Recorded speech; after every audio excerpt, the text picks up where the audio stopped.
Good afternoon, everyone. Before we start our discussion proper for our assigned topic, let us first remember our previous learning about lesson plan. We all know that lesson plan is one of the best tools that a teacher have. It will help and guide the teacher to have an effective and better teaching and learning processes. With that, our topic for today is about lesson plan format and social studies. It is important that we will know the format of how or in making our lesson plan. And first, let us discuss what is inside of the lesson plan. What is inside a lesson plan? Inside of our lesson plan, we should have an objectives, learning engagement activities, set of instructions and guide questions in order to have a best lesson plan to use. To further know about this, let us proceed to the next slide. Ang banghay-aralin ay maaaring tanawin bilang script na sinusunod ng mga guro sa pagtuturo ng isang topic o leksyon para sa isang tiyak na oras o panahon. Sa makikita nyo, ito ay isa sa mga format sa paggawa ng banghay-aralin. Sa pagsimulang paggawa nito, kinakailangang makikita ang subject, baitang, at ang descriptive title ng subject.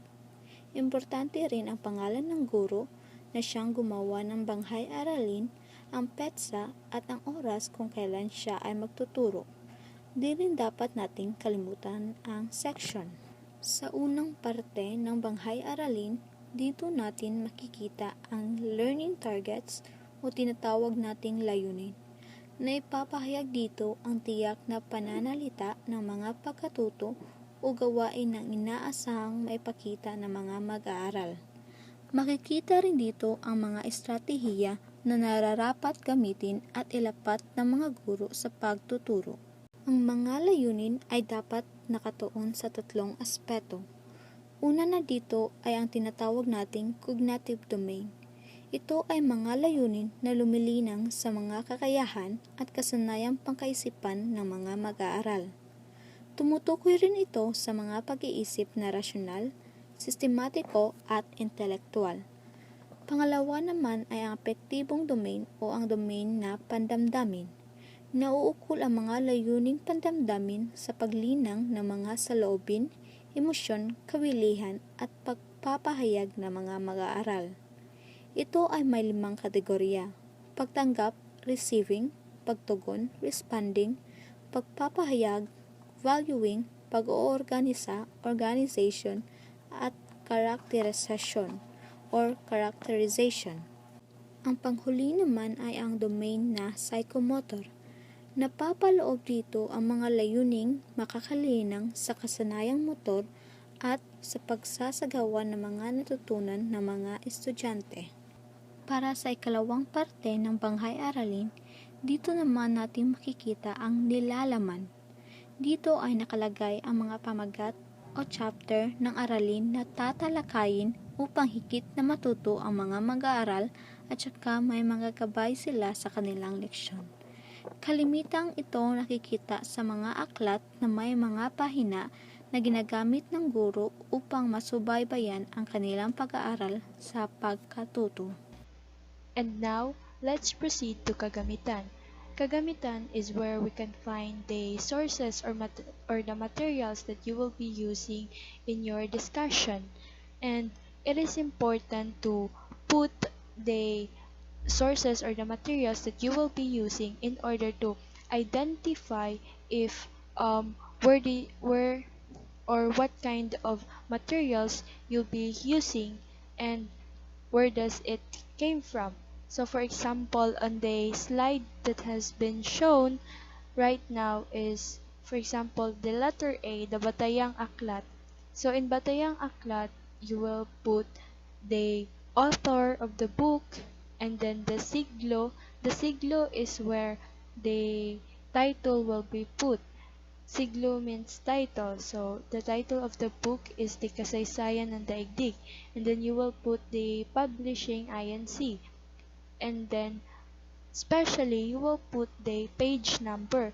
because during the discussion it will help you or guide you on telling your student what page should they need um, to look for. For example, like kapag nasa klase ka na, like sasabihin mo sa iyong mga estudyante na, "Class, kunin ang inyong aklat at buksan sa pahina 354 to 359." So, like that, it will guide you.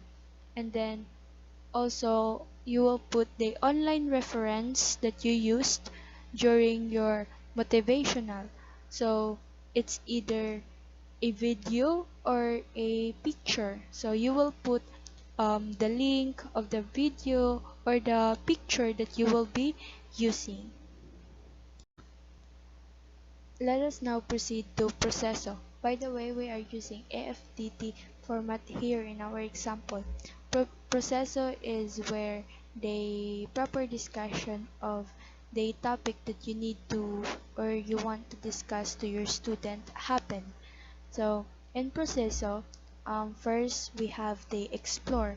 Explore is where you have your motivation activities where um, you didn't start discussing your student about or telling them what really the topic that you want to discuss to them, but instead you have a motivational activities that could freshen up their mind or giving them a little bit of idea that what kind of topic that you will be going to discuss. So in this, as you can see on the slide that has been shown, um, we have here the documentary video. So we use a video for our motivational activities by Joyce Hinton or Ginton. So the video is about unang digmaang pandaigdig. Probably that would be our topic, but you will not tell your students that our topic for today is unang digmaang pandaigdig, but instead you will show them the video as the motivational and to give them idea or to explore or to let them explore to what really the your topic during that session. So after the video presentation, they will have a little bit of idea or for the students who can get it of what topic you should be discussing. So after the video, you will be asking them if these three questions. So we have this first, ano kaya ang pinapakitang pangyayari sa napanood na documentary video? So you will let your students share their ideas on what they saw on the documentary video. And then next is sa nabanggit na video, pag ilang digmaan ng daigdig ito. So again, you will let your students share on the ideas that they get from the documentary video. And then um, if the class already shared a lot about the video that they have been watched earlier, so you will ask them, ano kaya ang ating talakayan ngayon? So you will ask them what kind of topic you will be discussing on today's session.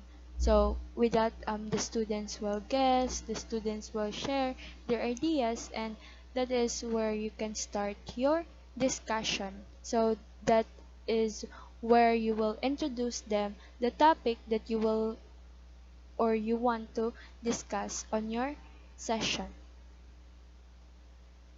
Okay, class, now we're down to the second main part of this lesson plan, which is the firm up. So in this part, the teacher helps the students make connections by asking them to explain their solutions and reasoning.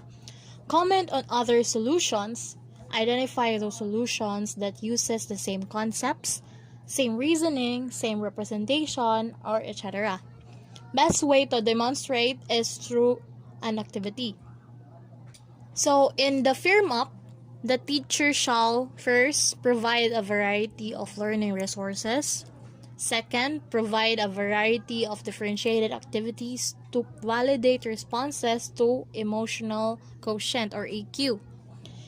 Third, process students' meanings and check this against the EU or the emotional understanding. Fourth, encourage students to reflect, revise, or rethink their understanding. And for the fifth, check for understanding, provide feedback, check against content standard.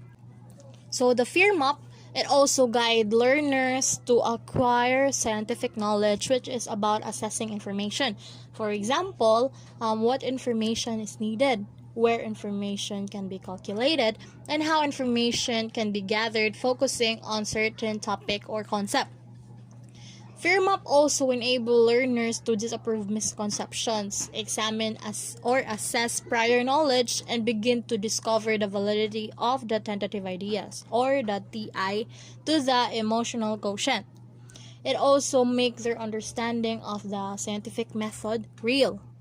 It also equips them with skills and knowledge for them to be successful throughout the topic, and undergo differentiated instruction to address their unique strengths and needs. So as you can see in the screen, it is an example of how you do or how fear map should be done. So it is associated with an activity and with a companion of a minute or a minimum required minutes or seconds, depending on how long you think the activity will last. So first, as you can see, we have here the 7 directions on how to make the firm up. So why firm up? Now, from the word itself, it's firm up, in which it hooks students to engage in your lesson or in the new topic. It is used to firm up their interest in the lesson proper or the new topic that the teacher is going to introduce. So for the first direction, we have here, hahatiin ang klase sa 5 pangkat. So there are 5 groups. Pangalawa, bawat tao sa 2 patayo na hilera ay 1 pangkat. Sa 10 hilera ay may mabubuong 5 grupo. Pangatlo, pumunta sa sariling pangkat at iwasan ang mga tunog na malakas at hindi kinakailangan. Pang-apat, kumuha ng kalahating papel para sa inyong pangkat. Pang-5, inaasahan na bawat membro ay magbibigay ng ideya o sagot ukol sa unang digmaang pandaigdig at mga sanhi o dahilan. At dahil nga firm up ito, gusto natin na ma-hook and ma-engage ang mga attention ng ating students. Kaya magbibigay din tayo ng mga gambay na tanong na makakapag-push sa kanila upang mag-isip hanggang sa matotally hook na talaga sila at maging interested na sila sa bagong topic. So dito pa lang dapat nakuha na natin ang atensyon ng ating mga estudyante. So para sa gabay na tanong, una, kailan kaya naganap ang unang digmaang pandaigdig? Pangalawa, ano kaya ang mga sanhi o dahilan na nagbibigay daan sa digmaang pandaigdig? At pangatlong gabay na tanong, sino-sino kaya ang mga pangunahing sangkot dito? So, ilan lang yan sa mga examples ng gabay na tanong na dapat i-include natin sa ating mga lesson plans. At syempre, especially dito sa part na firm up o tinatawag na firm up. So in continuation, ika-6, ibibigay pakaliwa ang inyong papel na may sagot tungo sa ibang pangkat. At panghuli, ang bawat pangkat ay inaasahang mag-uulat ayon sa sagot ng nakuhang papel galing sa ibang pangkat. So makita nyo sa panghuli na meron ng student engagement in which dapat mag-uulat sila ng kanilang sagot or ayon sa sagot ng kanilang nakuhang papel. So that's how you do it. Pagkatapos nating tingnan at marinig ang mga sanhi noong unang digmaang pandaigdig, pansinin ang mga gabay na tanong. Una, ano-ano kaya ang mga pangyayari noong unang digmaang pandaigdig? Pangalawa, paano kaya hinaharap ng isang bansa, tao at ekonomiya na pangunahing sangkot nito at ang epekto ng unang digmaang pandaigdig? Pangatlo, sa paanong paraan natapos ang unang digmaan? Pang-apat, bakit mahalaga ang pagkakaroon ng pagkakaisa at pagkakaunawaan ng bawat bansa? Para sa ating individual na gawain, kumuha ng isang kalahating papel at ilagay ang sarili bilang isang kilalang leader. At sa pamamagitan nito, gumuhit ng isang larawan na nagpapakita ng paghahangad ng kapayapaan. Gawin ito sa 15 minuto. Ang ebalwasyon ay ang proseso ng paghuhusga ng halagang naidulot ng proyekto o aral kaugnay sa mga naplanong aktibidades at pangkalahatang layunin. Bahagi ng ebalwasyon ang paghuhusga ng kahalagahan ng isang bagay, kaya naman ito ay naiiba sa pagsubaybay. Ang ebalwasyon ay mahalaga upang matukoy ang mga kakulangan o mga isyong nagsisilbing balakid sa paggamit ng mga layunin ng aralin. Dahil dito, ang mga solusyon ng mga problema at balakid ay maaaring matukoy at maisagawa.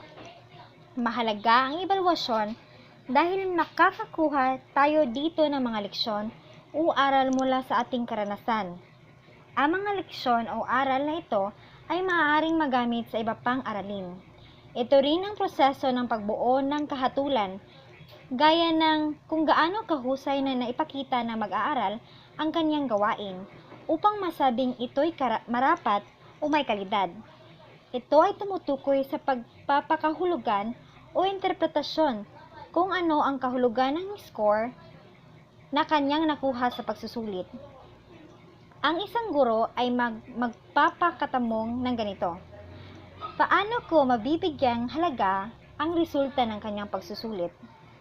At panghuli, ang ebalwasyon ay dapat magbigay linaw kung gaano nakamit ang hinangad na layunin ng mga aktibidades at kung naisakatuparan ba ang mga ito. Halimbawa, sino ang gustong magbahagi sa klase ng kanyang ginuhit ukol sa isa sa mga leader noong panahon ng digmaan? Paano mo ipapakita ang paghahangad sa kapangyarihan? And take note, kapag gagawa ka ng ebalwasyon, huwag gagawa ng super mahirap o napakahirap, kasi kapag hindi ito nasagot ng mga learners, ito ay babalik sa iyo. So, dapat merong mga items na kumbaga tricky lang, tapos meron din namang kayang-kaya lang sagutan ng mga bata, and make sure that lahat ng nasa tanong ay naituro mo. Takdang aralin. Ang takdang aralin ay trabahong tinatakda ng isang guro, paaralan, o isang edukasyonal na institusyon. Ang termino ay madalas na nangangahulugang trabahong kinukumpleto sa tahanan o homework o araling pambahay. Pati na rin ang mga trabahong tinatapos sa klase o classwork.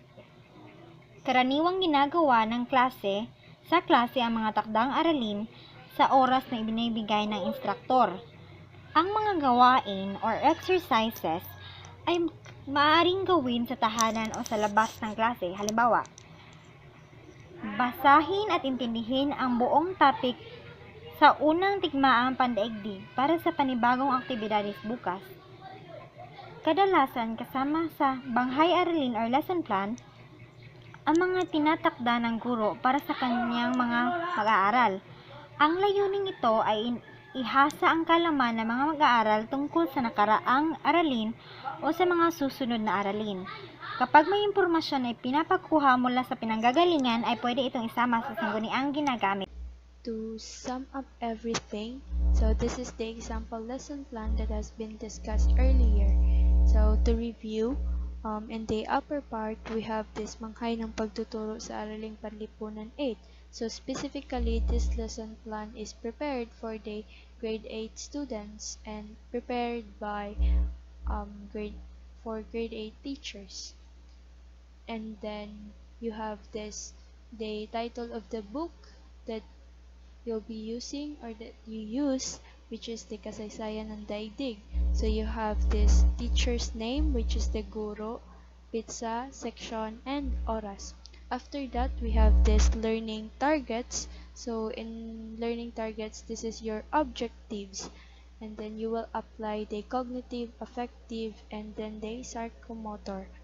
And then after the learning targets, we have the nilalaman. So in nilalaman, we have the unit concepts, the subject matter, and then the specific topic that you'll be going to discuss in your class. So after the nilalaman is kagamitan.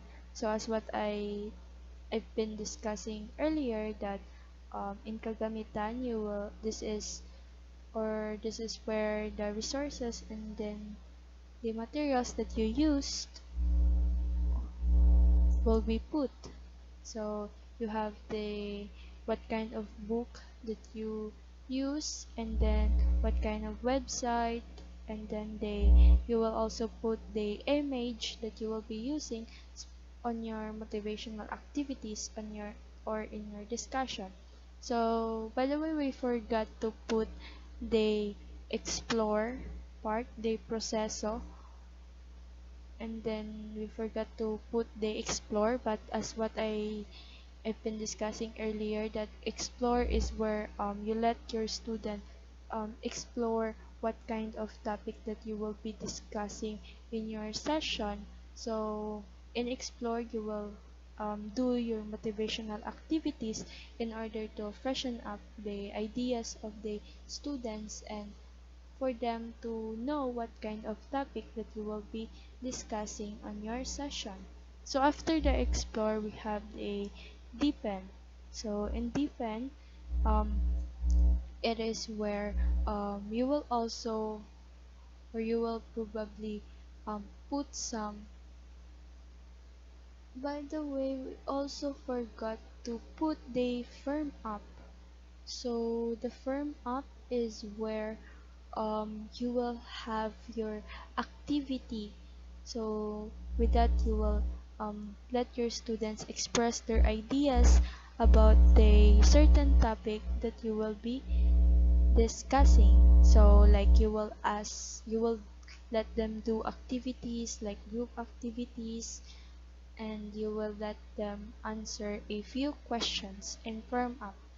And the next is in deepen is where probably you will show them another video, like for example on our lesson plan, we let the students um, watch for another video in order them to have a deep knowledge of a certain topic that we're going to discuss. So after the um, video presentation, so we have a few questions, and after the deepen we have the transfer. So the learnings that they get during the discussion, so they need to do some activities or output that the discussion or their learnings has been applied.